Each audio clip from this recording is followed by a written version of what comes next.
英国嘅 Harry 王子伫英国嘅当地时間星期六，伊出庭出現伫倫敦高等法院，伊是控告英國鏡報報業集團，講這幾廿年來，因是透過非法嘅手段來收集伊私人生活一寡消息，這嘛是132年以來頭一個出庭做證人嘅英國王室嘅成員。真侪媒體伫咧等待，載着英國哈利王子嘅車總算出現伫倫敦高等法院外口。當地時間初六早起，哈利王子出庭作證，並且接受調查詢問，是132年以來第一位出庭作證嘅英國王室成員。His case is that the British tabloid press has essentially ruined his life by intruding on his privacy, by ruining his relationships with girlfriends and members of his family and friends.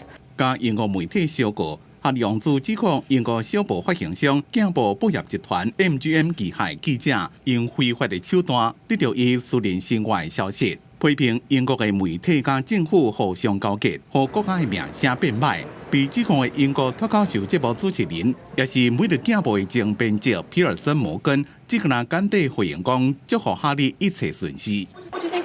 Accusations today. I didn't see it, I'm sorry. He said your behaviour was vile and unjustified. What do you think? I didn't see it.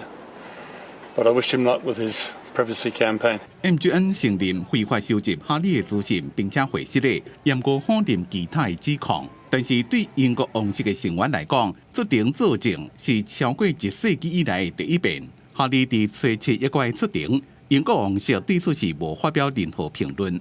記者綜合報道。